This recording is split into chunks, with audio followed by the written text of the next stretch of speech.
Hey guys, tonight we tiptoe into a myth you think you know but probably don't. You're standing in a field that smells like warm wheat and crushed violets, sun grazing your face, and for a moment it's all too perfect. Bees hum like sleepy violins, and you almost miss the sound of a sudden, earthy crack behind you. The ground splits calmly, politely, and from it rises a chariot dark enough to make sunlight look like a mistake. There's a god inside, staring like he's been waiting for centuries. And there's Persephone, still chewing. Because yes, she ate the pomegranate. So, before you get comfortable, take a moment to like the video and subscribe, but only if you genuinely enjoy what I do here. And hey, drop your location and local time in the comments. I love knowing where you're drifting off from. Now, dim the lights, maybe turn on a fan for that soft background hum, and let's ease into tonight's journey together. Persephone's story doesn't start with love or war or some tragic backstory. It starts with a snack. One moment, she's gathering flowers, narcissus, to be precise, which should have been a red flag, and the next, she's crunching into 6 gleaming seeds that no one told her were edible contracts. In ancient Greece, you didn't need to sign a dotted line to make a deal. You just needed to eat the wrong thing at the wrong time in the wrong realm. Historians still argue whether Persephone was tricked, coerced, or entirely in on it. Some versions say she was abducted. Others whisper she was already curious about the shadows. Either way, by the time she swallowed that last seed, she'd rewritten the balance of life and death and invented seasonal depression before psychology was even a rumor. Mainstream scholars agree that the Eleusinian Mysteries rituals held every year in her honor were among the most important religious events in ancient Greece. They promised initiates some vague idea of a better afterlife, as long as you didn't spill the secret handshake, which means, yes, Persephone may have been ancient Greece's most influential brand ambassador. Move over. Athena. And here's the kicker. That pomegranate wasn't even her favorite fruit. Fringe theories, mostly from bored graduate students and overambitious poets, suggest the pomegranate symbolized fertility. Yes, but also entrapment, temptation, or just a really bad lunch decision. You follow her through the grass. The light changes first gold, then ash. You step through the breach she left behind and descend, quietly, into myth. The air grows cooler. Time softens. You pass roots too big to belong to any tree, whispering memories of spring that no longer bloom. Persephone isn't running. She walks beside the god of the dead, like someone who knows this isn't the end. It's just a different kind of beginning. And that's the first thing you learn here. In the underworld, deals are rarely about power. They're about timing. 6 seeds, 6 months, 6 ways to say you'll be back. Above ground, Damsels, goddess of agriculture, mom of the year, and full-time rage volcano is already spiraling. Her daughter is missing. Wheat dies on the stalk. Olives rot before pressing. Mortals light candles and cry out. And Demeter, she lets them starve. Because sometimes, grief isn't loud. Sometimes it's silent, systemic, and very, very dry. You probably won't survive this. Back in the field, the petal she dropped turned to dust. A child is gone. A bargain is sealed. And spring the version with color, smell, and honey-sweet air has been put on hold until further notice. That's how it starts. Not with thunder, but with a bite. The first thing that surprises you about the underworld, besides the lack of lava and eternal screams, is how stylish it is. You expected something grim, maybe gloomy caves full of moaning spirits and damp ceilings, but instead, you step into a palace carved from obsidian, gleaming like polished ink. The floor is cool under your feet, smooth as river glass, and the air hums with the quiet dignity of a place that knows it doesn't have to impress you. And in the center of it all, wearing robes so black they reflect no light, is Hades, ruler of the dead, god of shadows, surprisingly good at interior design. Seriously, the man understands ambiance. Historians still argue whether Hades was truly a villain or just the most introverted deity in Greek mythology. He doesn't have the ego of Zeus or the chaos of Poseidon. He doesn't chase mortals or crash weddings. He mostly minds his business unless that business involves expanding his guest list. And Persephone, she's not impressed by the throne. or the three-headed dog, or the rivers named things like Lethe Forgetfulness and Phlegethon Fire. What catches her attention is the garden. Yes, the garden. Tucked behind the throne room, just past a hallway lined with whispering shades, is a plot of soil where nothing should grow and yet it does. Pale flowers, silver-leafed vines, and fruit that glows faintly like moonlight trapped in jelly. The underworld has no sun, but Persephone doesn't need one. She starts growing things anyway. This is where she begins to shape the realm not just as a prisoner or bride, but as something more subversive, a co-ruler, the queen of the not quite dead, the person who looks at decay and thinks, what if I add flowers? You drift past dining halls that never echo, corridors that curve like questions, and columns that breathe with age. Every surface is carefully chosen, every doorway meaningful. This isn't a place designed to scare, it's designed to last. Hades rules forever. Remember, that takes vision. Mainstream archaeological interpretations suggest that the Greeks didn't view the underworld as hellish in the modern sense. It wasn't punishment, it was procedure. Most souls went to the asphodel meadows, a kind of eternal meh. Not torture, not bliss, just beige eternity. Which makes Persephone's decision to bring symmetry and beauty into such a space feel quietly radical. And you notice little touches, drapes that actually match the throne cushions, a mosaic of a river flowing backward, a series of sconces that flicker blue instead of gold. Hades didn't just marry a goddess, he upgraded his whole vibe. One fringe theory found in the margins of a crumbling Roman copy of Theogony suggests that Persephone actually insisted on a redesign. She refused to rule from a throne shaped like a skull. Instead, she asked for one that looked like a budding flower pressed in stone. It was granted. Slowly, Hades isn't unkind, just bureaucratic. And in a way, that's comforting. He keeps records, files things alphabetically. The dead are organized by cause, by date, sometimes by personality type. No one gets lost. No one is erased, except, perhaps, Persephone, at least above ground. Because while she decorates, the surface world unravels. Cows stop producing milk. Trees bear nothing but dry leaves. Children are born into famine. Demeter still walks the earth in disguise, setting fields on fire with her footsteps, looking for her daughter and cursing every cloud that doesn't rain. But here in the underworld, Persephone grows rosemary in forgotten corners. She teaches the dead how to weave shadows into cloaks. She learns to walk without echoing, and Hades watches from afar, wondering if she misses the sky or if she just misses being missed. Sometimes, when no one's looking, he plants something too. You walk deeper into the palace, your footsteps making no sound. Statues of judges line the walls.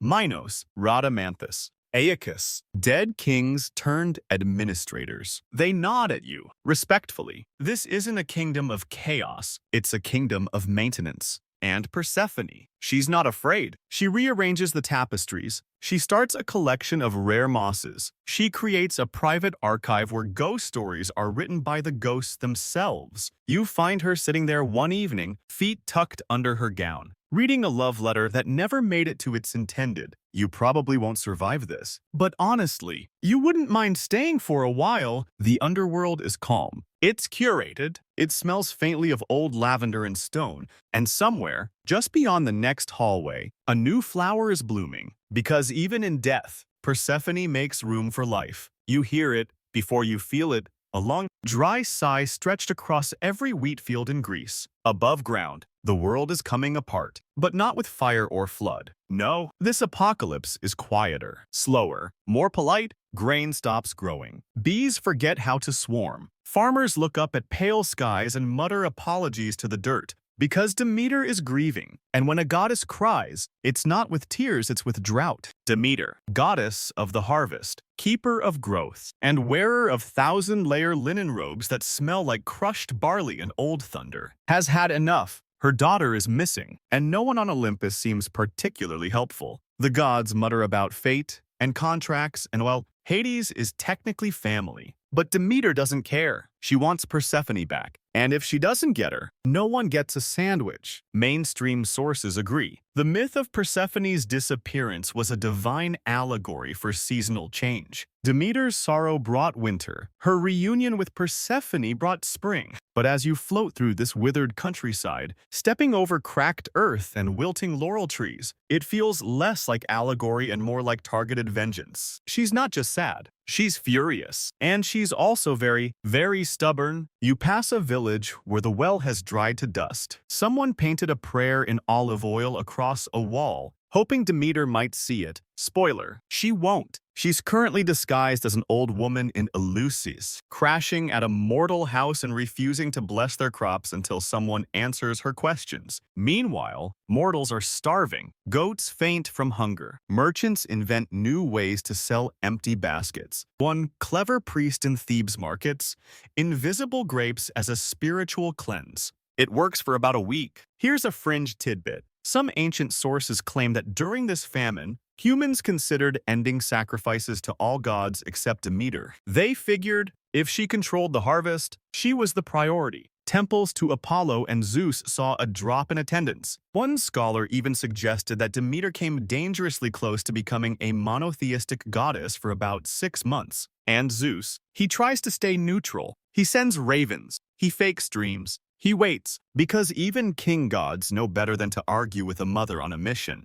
Eventually, the problem gets too loud to ignore. Demeter refuses to return to Olympus. She declines every invitation. She closes the divine pantry. Bread becomes myth. And finally, someone says the unthinkable. We may need to talk to Hades. Historians still debate whether Demeter's actions were a tantrum or a calculated power move. Some argue she wanted to collapse the mortal food system to force the god's hand. Others believe she simply couldn't function without her daughter. But either way, the result was the same. Chaos, dry fields, and a universal shortage of hummus. You drift across the remains of an olive grove. The trees haven't died. They've just given up. Leaves curl into themselves. Fruit refuses to ripen. Everything's on strike. And above it all, Demeter wanders, barefoot, dragging summer behind her like a forgotten scarf. The earth pulses when she moves. Insects go quiet. Flowers turn their heads and close their eyes. You probably won't survive this, but you might witness something extraordinary. Because in a world where nothing grows, the question shifts. It's no longer when Persephone will return. It's how she'll be brought back. And whether she'll come willingly, the answer, of course, involves a council meeting that smells like burnt incense and ego. But we'll get there soon. For now, Demeter stands in the ruins of an orchard that used to sing. Her palms are open. Her gaze is fixed on a horizon that no longer promises spring. And somewhere deep below, her daughter waters a ghost garden with secrets. Olympus, for all its cloud-wrapped grandeur and divine acoustics, is not a great place for diplomacy. You step onto its marbled floors, which shimmer like ice left in the sun too long, and immediately regret wearing sandals. Gods drift in and out of glowing doorways, sipping ambrosia, pretending not to be involved.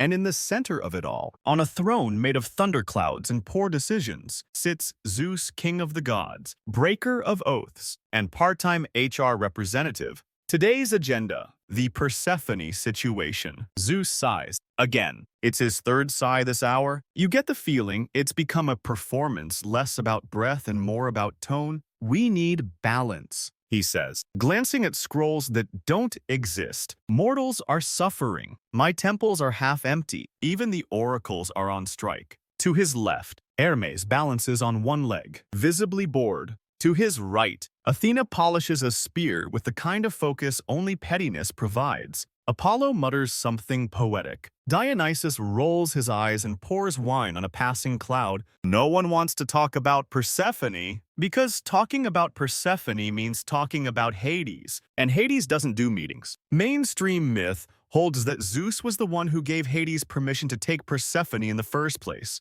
like a bad landlord who secretly co-signed the abduction. But now that Demeter has turned the entire planet into a gluten-free wasteland, Zeus needs a plan that won't get him incinerated by maternal wrath. You drift behind him as he composes a diplomatic solution. He won't command Persephone's return. That would make Hades furious. And he won't defy Demeter outright, because, well, she controls all the snacks. So instead, Zeus proposes something neutral, a conversation, a visit, a test of free will disguised as divine arbitration. Historians still argue whether this meeting ever happened or was later added as narrative damage control. Either way, it ends with a compromise so delicate it might as well be woven from spider silk and prophecy. Enter Hermes, wing-footed, silver-tongued, and eternally underdressed for funerals. He's sent to the underworld with a message. Persephone must be given a choice. If she hasn't eaten anything in the land of the dead, she may return to her mother. If she has, well,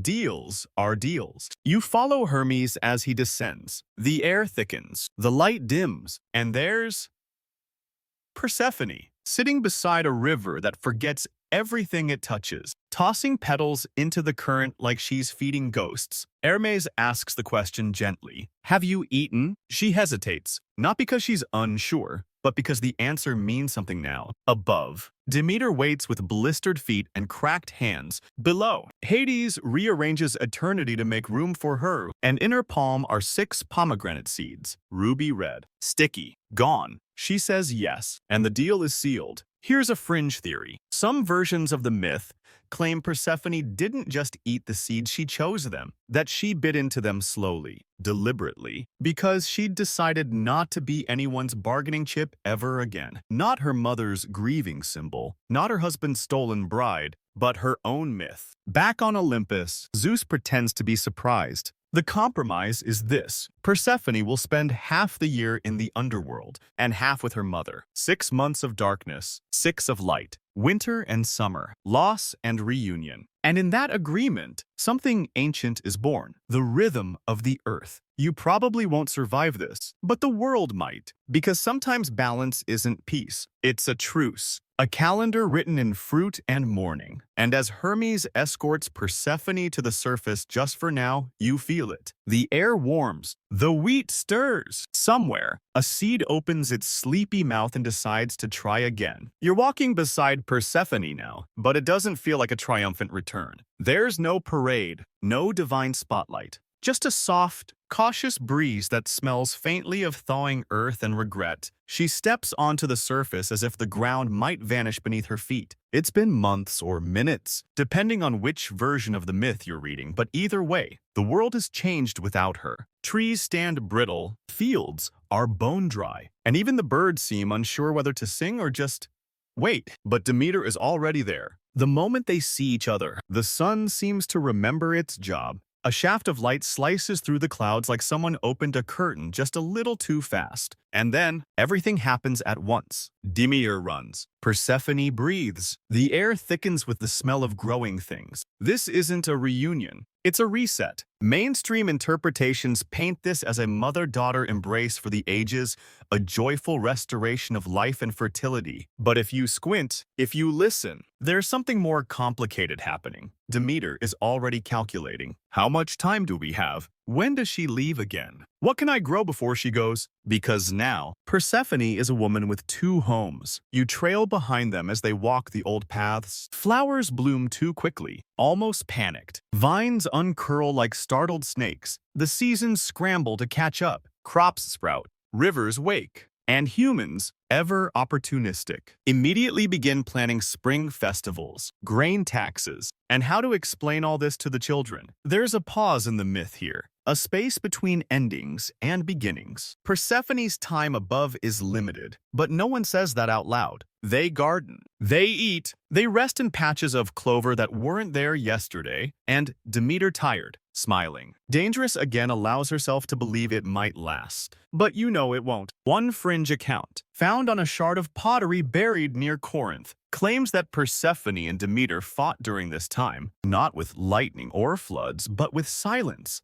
Persephone, it said, refused to speak of the underworld, while Demeter refused to admit her daughter might have liked it there. And here's where the bureaucracy begins, because someone, probably Hermes, has to formalize the schedule. 6 months up, 6 months down. But which months? Is it lunar or solar? Does spring count as a full return or just an early visit? Who tracks the equinox? You peek behind the divine curtain and find yourself in a very ancient, very dusty office, full of celestial calendars and timekeeping scrolls. The result, of course, is seasonal myth, and not just Greek. Similar patterns appear in Sumerian, Roman, and even early Christian thought. Life, death, rebirth, descent and return. Persephone's commute becomes an eternal loop. An idea so embedded in our collective bones we don't even question it anymore. But back in the fields, Demeter watches her daughter sleep, eyes open just enough to catch the shadow of a pomegranate pit on Persephone's breasts. Because even when she's here, she's not fully here, and the moment comes too soon. The light changes. Persephone stands again, brushing pollen from her lap like it's dust, and looks south, not toward the ocean, not toward Olympus, but toward the place that hums beneath her soles. The place with the flowers that only she can grow. You probably won't survive this, because watching someone leave twice a year, every year, breaks something soft inside you, but it also teaches you rhythm. Teaches you how to mourn gently. Teaches you that even gods don't get permanence, just better contracts. Persephone says nothing. She just smiles at her mother. That slow, half smile that means, I know, and she disappears again. You're back below the surface now, trailing Persephone through cool stone corridors that feel familiar but different. This time, she isn't being taken, she's returning. There's no dramatic chariot, no cracking earth, just a quiet descent, barefoot, like she's slipping into an old coat. And Hades, waiting at the threshold, doesn't greet her with commands or torches. He simply nods, as if to say, "Welcome home." Again, this is the part no one tells you about, the part after the myth resumes. Persephone's dual existence doesn't just affect the seasons. It changes the entire structure of how gods, ghosts, and mortals think about time. She isn't just a visitor anymore. She's a fixture, a force, a calendar in human form. And yes, she has two addresses now. Historians still debate the symbolic implications of this split identity. Some say she represents transition between life and death, innocence and power, surface and shadow. Others suggest she was created to explain agricultural cycles in a way that felt personal. But here in the underworld, it's not theory, it's routine. 6 months a queen, 6 months a daughter, 12 months a legend. You follow her as she slips back into palace rhythms. The dead recognize her now. They bow slightly when she passes. Not out of fear, but out of habit. She's the one who remembers their names. The one who brought order to an otherwise echoing eternity. Even Hades defers. Just a little. He doesn't hover. He doesn't interrupt when she rearranges the courtroom seating or suggests a different shade of violet for the judgment hall. It's subtle, but undeniable.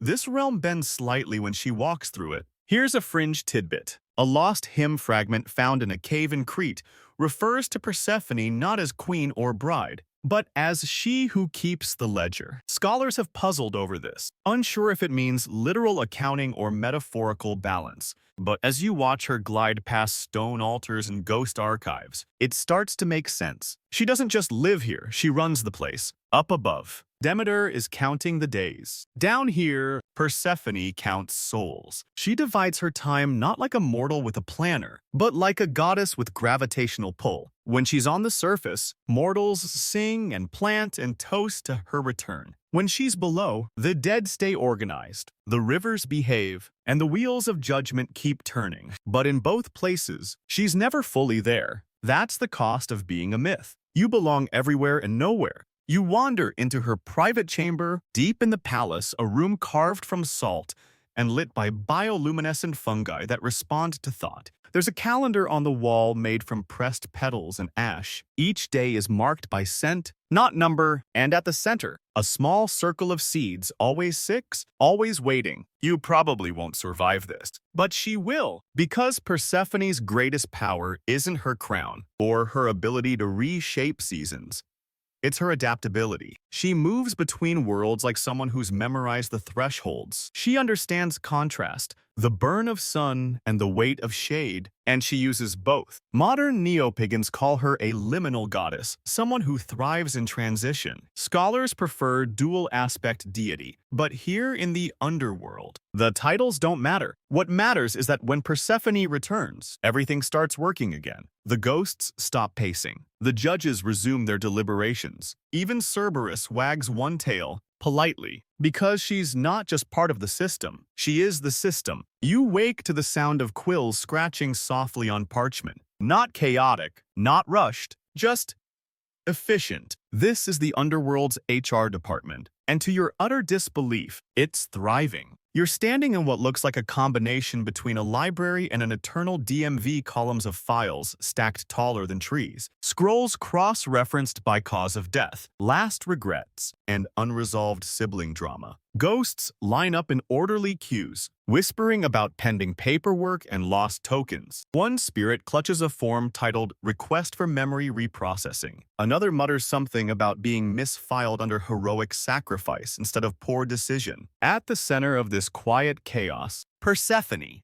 She sits behind a long obsidian desk, sleeves rolled up, brows furrowed, ink smudged across one hand. Her crown lies beside her, not abandoned, just set down for better ergonomics. She's not just a figurehead anymore. She's running this place. Mainstream myths focus on Persephone as a symbol of life, death, and seasonal shifts, but fringe interpretations like those found in the Orphic hymns hint at a more administrative side. In them, she's called the lawgiver of the pit, the one who oversees oaths, resolves curses, and keeps the soul traffic flowing smoothly. Essentially, a divine manager with excellent delegation skills. You trail behind her as she moves through the department. A scribe bows and hands her a report titled, Shades Currently Refusing to Cross the Styx. She skims it, notes something in the margin, keeps walking. A few ghost interns follow her with clipboards. You don't ask their names. They seem busy and vaguely translucent. And then there's the complaint box. It's real, it's ancient, and it's full. You peek inside and find messages like, Cerberus keeps sniffing my memories. This river keeps erasing the wrong parts. Why is my husband here when I clearly cursed him not to be? Persephone reads each one. She doesn't solve every problem,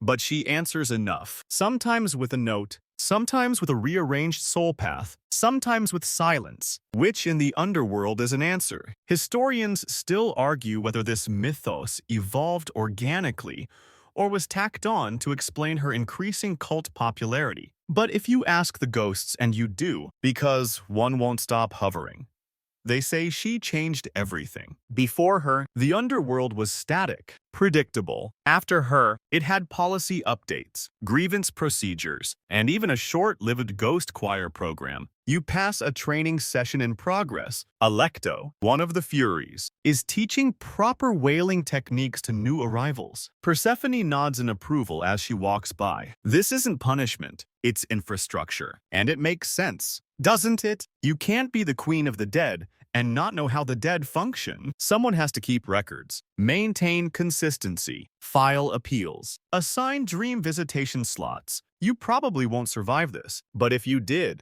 you'd be very impressed with the onboarding process. Because Persephone has built something here not just out of shadows and contracts, but out of trust. The dead trust her. The river spirits trust her. Even the Furies, who eat spite for breakfast, nod respectfully when she speaks. And through it all, she never raises her voice. She doesn't rule with the fire or thunder or divine guilt. She rules with clarity. With an index system that works, you find a ledger labeled Regrets Left Unspoken. It's heavy, still being updated. And beside it, another, Forgivenesses Never Claimed. Persephone pauses as she passes, just for a moment, then she moves on. Because the system depends on her moving. You're in a dusty attic that shouldn't exist. It's tucked above Persephone's private archive, accessible only by climbing a spiral staircase made entirely of metaphors. The room is small, low-ceilinged, and full of scrolls tied with ribbon, inkpots dried mid-thought,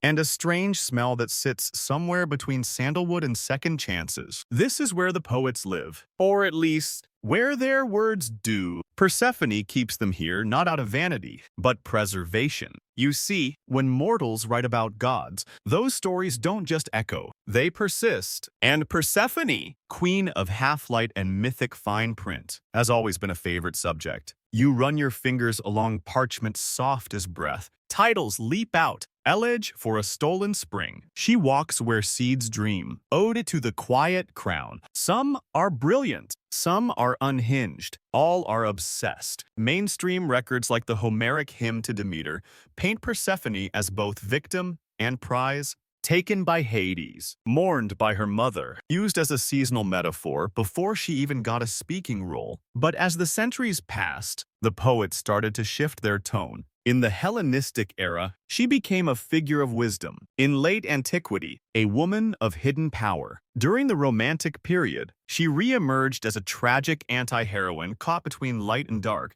desire and duty. And in modern fan fiction, which somehow made its way onto scrolls, she's a full-on goth icon with perfect eyeliner and a complicated relationship with therapy. Fringe scholars have cataloged over 200 variations of the Persephone myth, including versions where she was never taken at all, where she chose the underworld to escape Olympus's judgment, Demeter's protection, or just really bad weather. One lost poem, titled She Went South on Her Own Terms, depicts her rowing across the Styx in a stolen boat, whistling. You probably won't survive this, but if you did, you'd sit here for hours, drowning in syllables, because no other goddess has inspired this kind of creative obsession. Not Athena with her war wisdom, not Aphrodite with her perfume and scandal, Persephone. The seasonal commuter with soil under her fingernails and pomegranate stains on her lips lingers. You read one final verse, unsigned. She kissed death and made it bloom.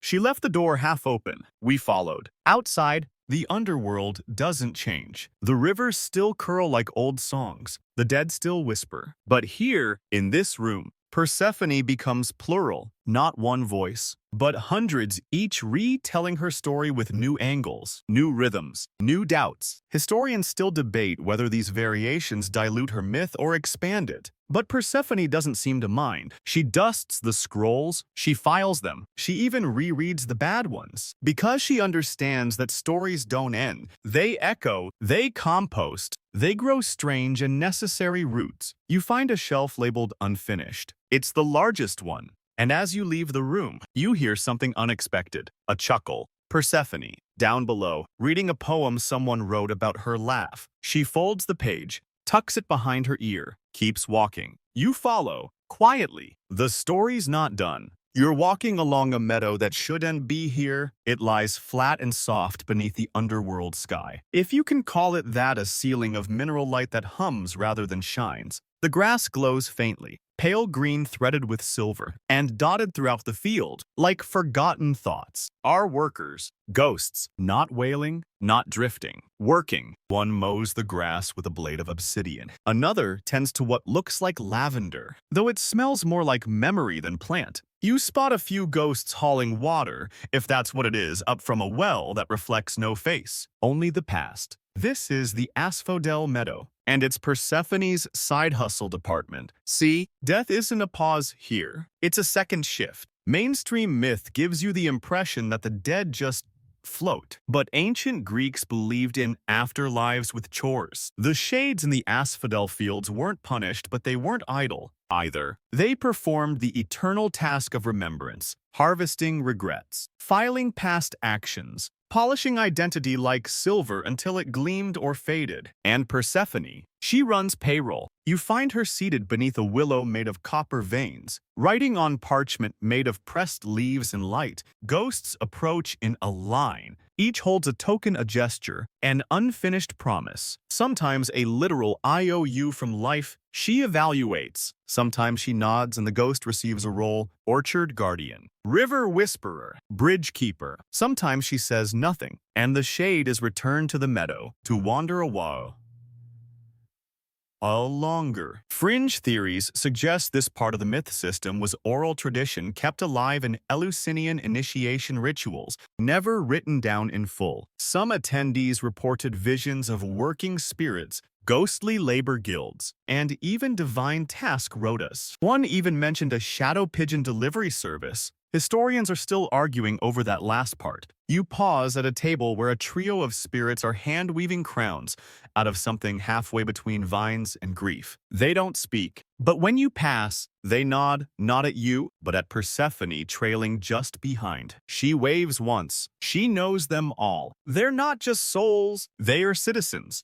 And it's not just economic. These tasks have purpose. Purpose keeps the dead whole. Without it, they fade slowly, painfully, like a candle forgetting it once burned. Persephone invented this system, not because she had to, because she understood. Half her life was silence. The other half, expectation. She knew what it meant to be suspended in someone else's story. And so, she gave the dead something they hadn't had in centuries. Continuity. You probably won't survive this, but you stop at one workstation anyway. An older man with shadowed eyes is sketching something in ash. It's a house, his, maybe, or someone else's. His fingers move as if they remember wood grain. Brick dust, the heat of sun on a wall. Persephone stops beside him, places a flower down dry, soft, eternal. He doesn't look up. He doesn't need to. You continue walking, the air a little thicker now. You pass a training ground where new ghosts learn how to speak again, not through mouths, but through patterns, waves in lethe, ripples in soil, echoes that touch the edges of dreams. You ask Persephone, softly, how long she's been doing this. She doesn't answer directly, but she smiles like someone who knows what a century feels like.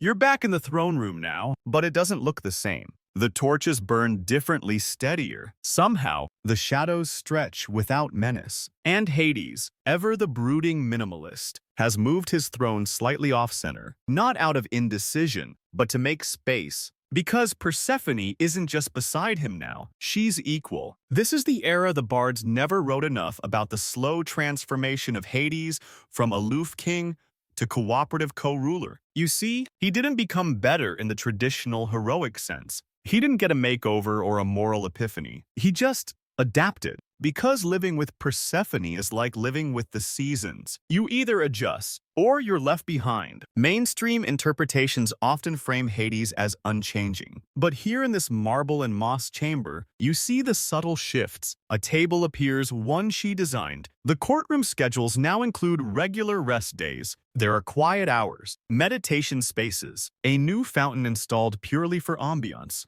It murmurs, not gurgles. Persephone didn't ask for these changes. She expected them. And Hades, to his credit, listened. One fringe myth mostly ignored by classicists but beloved by whispering corners of the internet tells of a moment when Persephone threatened to move the asphodel fields to Elysium just to prove a point. Hades spent 3 days creating a new flower species in apology. It only blooms in moonlight and smells like violet and smoke. No one knows its name. Persephone does. You sit quietly, watching their dynamic unfold. They don't speak much, but they don't have to. He defers to her in matters of judgment. She consults him on soul migrations. It's not romantic in the obvious sense. It's functional. A partnership shaped by shared silence and long winters. Historians still debate whether this myth was meant to show balance or a warning, that even gods must compromise. But here, it doesn't feel like a warning. It feels like evolution. You watch Persephone sign a decree allowing souls who died mid-sentence to finish their thought before crossing. Hades raises an eyebrow. She doesn't explain. He doesn't press. You probably won't survive this. But if you did, you'd recognize something sacred in that small allowance. Later, you walk through the judgment halls. The walls echo with verdicts, but the tones are softer now. Rhadamanthus no longer shouts. Aeacus uses a bell instead of a hammer. Minos, ever dramatic, has traded his flaming staff for a clipboard. You pass a corridor lined with tapestries. Each shows a moment from Persephone's tenure. Some are myth. Some are memory. One shows her lifting a child's spirit out of lethe and handing it a flower woven from what might be hope. You ask if Hades ever resents her influence. She shrugs. Sometimes, she says, but then he remembers how empty eternity feels without seasons. And that's the thing, isn't it? Persephone brought change to a place built on sameness, not through war or prophecy, but by staying, by insisting that even in death, things should move, should bloom, should breathe. You exit the throne room with one last glance back. He's watching her, not with possession, with respect. You wake to cold light filtering through a hallway shaped like a sigh. The underworld is quieter than usual today, not dead silent.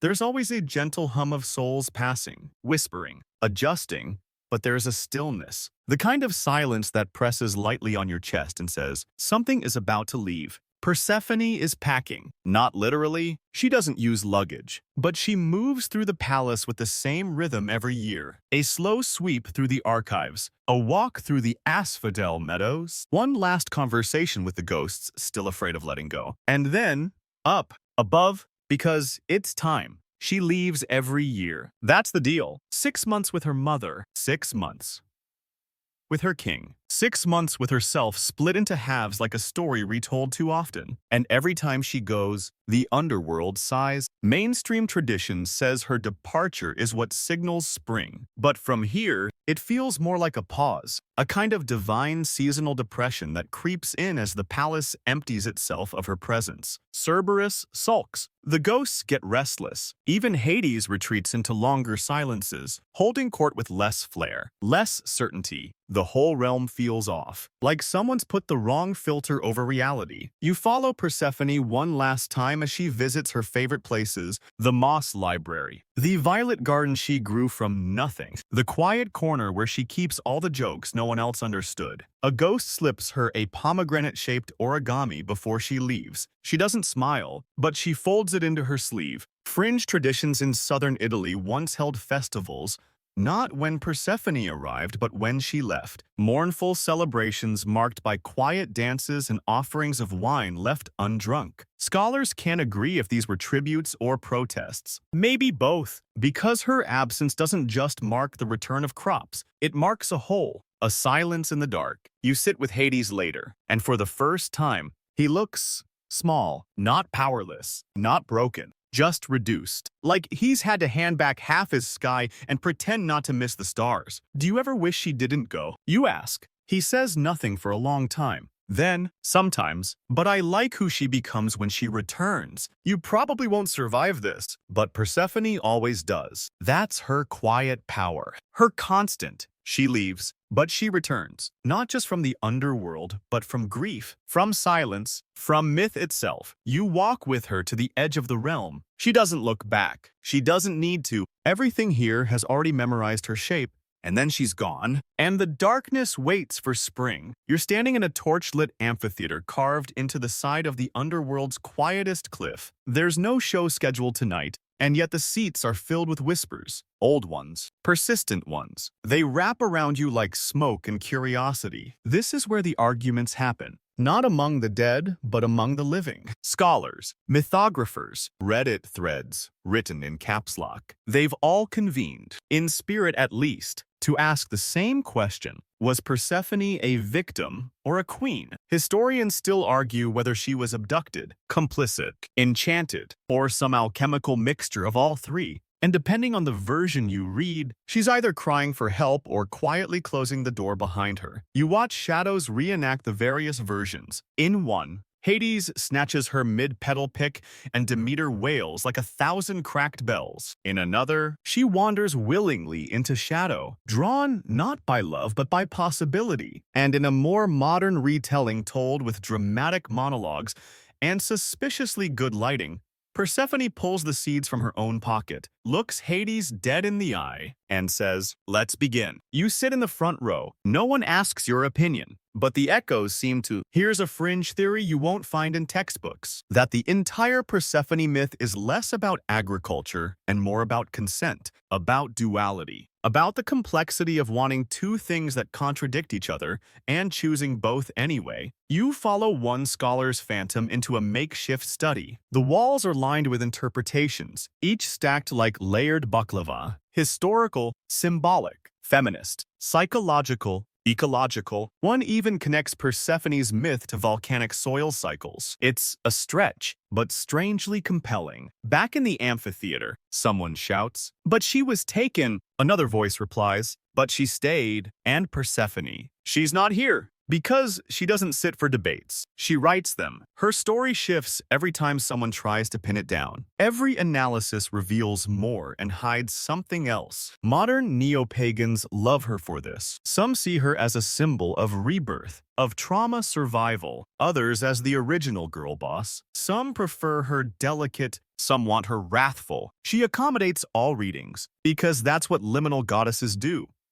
They wear contradiction like perfume. You drift past marble busts of Persephone in every form. In one, she's eyes downcast, draped in sorrow. In another, she's armored, seed-stained, and smiling. Neither is wrong. And that's the lesson, isn't it? Persephone isn't a fixed point. She's a pivot between light and dark, between control and surrender, between two stories that cannot agree but still rely on each other like seasons. You probably won't survive this, but you leave the amphitheater quietly, more confused and more enchanted than before. And as you pass through a hallway made of half-spoken lines and undelivered arguments, you find a single line etched in gold. To be torn is not to be broken. Persephone didn't escape contradiction. She curated it. You're standing at the threshold of a garden that wasn't here yesterday. It curls out from the deepest wing of the palace, past the echoing scroll halls and judgment rooms, past even the stables where Cerberus naps with one eye open. This space is different,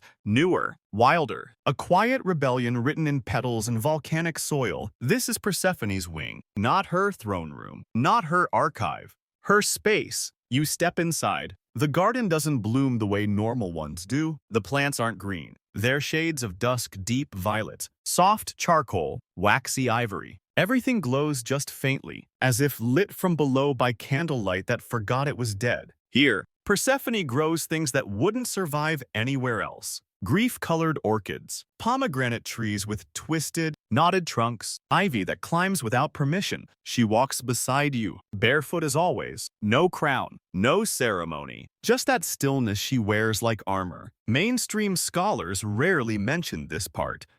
The domestic mythos of Persephone. Most are too busy arguing over pomegranate symbolism and seasonal metaphors to notice that she also had a home. A sanctuary, a place she shaped not for ceremony, but for herself. You pass a stone bench where broken seeds are lined up in a spiral. Nearby, a sundial that counts nothing, but spins anyway. There's a pond that reflects only the things you forget. You lean over it and catch a glimpse of someone you used to be. Persephone doesn't comment. She just keeps walking. Here's a fringe detail almost no one writes down. In some Orphic interpretations, Persephone builds these places not out of vanity, but as anchors, to stay whole, to stay herself. Because when you exist in two worlds for eternity, you have to draw lines somewhere, even if those lines are made of mist and root. You find a room, a small one just off the garden. Inside are shelves filled with trinkets, mortal bones carved into charms, a hair ribbon,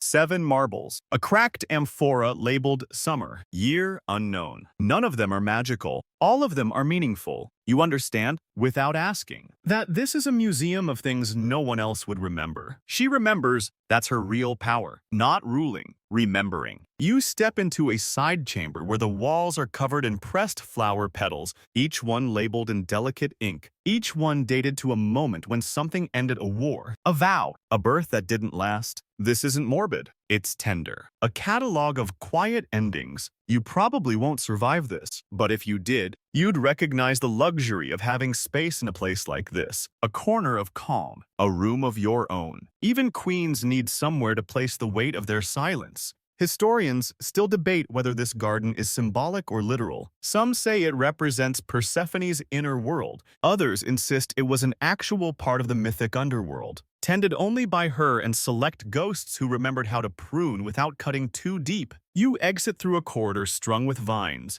They brush your arms as you pass, and for a moment, you think one might say your name? You don't ask if you're allowed back, because some places aren't doors. They're kept. You're drifting now, not through rooms, but through ruins. Old temples, crumbling stone, weathered marble columns carved with looping script and vine motifs. They dot the surface world like forgotten punctuation, silent testaments to what mortals once believed. Persephone's name is etched everywhere. Some say she was worshipped as Kor the Maiden, bright-eyed, spring-bringing, forever young. Others knew her as Dread Persephone, Queen of Shadows, feared and revered in equal measure, and in most places, both. Always both. You wander through a sun-baked ruin in Sicily, where the grass has taken back what marble gave up. A half-toppled statue shows her with one foot in a bloom and the other in a skull. She's missing a hand. The altar is stained with centuries of offerings grain, flowers, bits of glass. A local guide whispers,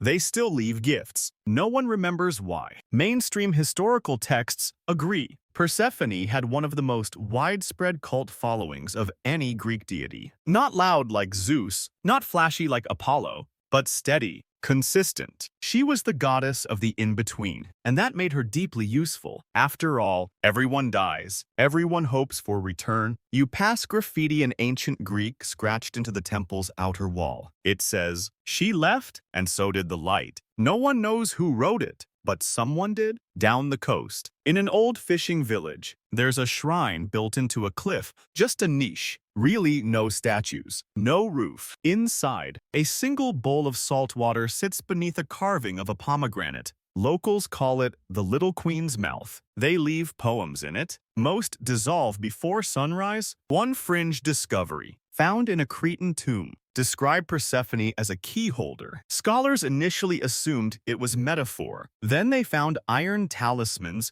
shaped like actual keys buried alongside springtime offerings. Were they tokens for passage, locks for memory, or just a quiet way of asking her to come back? You probably won't survive this, but you begin to notice how deeply her story has sunk into the human imagination. She wasn't just feared, she was relatable. Persephone made contradiction divine. She made uncertainty holy. She gave names to seasons of absence and whispered, "It's okay. You're not broken. You're just between chapters." Even now, her myths echo in strange places. In lullabies that pause at winter's edge, in wedding vows that mention nothing of harvest but everything of change. In literature, fashion, dream logic, astrology memes everywhere that transformation lives. You walk into one final ruin. Athens, maybe, or Rome. It's hard to tell anymore. The columns are bare, the floor is cracked, but scratched into the foundation stone are 5 familiar words. She returns. She always returns. And suddenly, everything clicks. The festivals weren't just to celebrate her arrival. They were promises. Promises that even if everything dies, someone comes back. Even now. Especially now. You're walking beneath the earth again, but this time, the air is warmer. It carries the scent of something between firewood and fresh linen. The corridors no longer echo quite so sharply. Even the ghosts seem quieter, like they're listening for something. And they are, because Persephone is back. No trumpet, no ceremony, no new myth carved into stone. Just her bare feet brushing stone, her hands gently brushing past walls she remembers in her sleep. The underworld doesn't cheer. It exhales. She returns the same way she left, half shadow, half bloom, and everywhere she steps, things start working again. Mainstream myth tells us she returns each year and renews the land above. But what it doesn't say is how much of the underworld depends on her presence below. How even death, with all its formality and systemization, gets sluggish without her. You walk with her as she checks on everything. The ghost records, sorted. The complaint scrolls, read. The flowers in her private garden, watered by something that resembles memory more than rain. Persephone doesn't rush. She moves like someone who knows nothing important happens fast. And Hades, he's already waiting. Not in the throne room, not at the riverbank, but at the garden arch made from bone-laced branches and soft moss. No crown today, no scythe, just eyes that know what it is to miss someone properly. She says nothing. So does he. But the space between them softens. Fringe mythologies speak of the day she returns as the true new year. Some regions marked it not with fireworks, but with candlelight and storytelling. Instead of resolutions, they whispered the names of things they lost and things they still hoped would come back. You probably won't survive this, but if you did, you'd see that this moment, this quiet re-entry is what holds the world together. Not thunder, not law, just her coming home. She visits the meadow. The workers resume their sweeping. The river starts to run clearer. Cerberus perks up. The courtroom scrolls get restocked. The Lethe gets a new filtration charm. Compliments of Persephone's subtle improvements. Historians still debate whether the myth's power lies in its structure or its symbolism, but the real power is repetition. She returns, not because she has to, because she chooses to, and every year, the cycle deepens. The roots grow thicker. The myth stretches forward and backward in time, and somewhere in the middle, Persephone stands spine straight, hands open, holding both spring and shadow. That's the thing they never tell you. You don't survive this story, but you don't need to, because it's not about you. It's about the promise that even in darkness, something still grows, and always, always, she returns. Now, let the air settle. Let the image of her walking barefoot through obsidian halls, past ghost gardens and silent fountains drift gently to the back of your mind. Let it blur. No need to hold on to the edges anymore. Her footsteps grow softer now, blending into the quiet hum of the underworld, into the whisper of petals folding for the night. And somewhere, far above, a field begins to thaw. You don't need to remember every symbol or every scholarly argument or which version of the myth had which number of seeds. All you need to know is that she came back, and she always will, even in places where the air is thin and the seasons shift too quickly, and you're not sure what's ending or what's beginning. There is a door, and it opens, softly, on its own time. Let your breath slow with that rhythm. In, out, like seeds in the palm, like footsteps in both worlds, like spring coming through the cracks. Rest now. There's no need to chase the story anymore. She's here, and you're safe.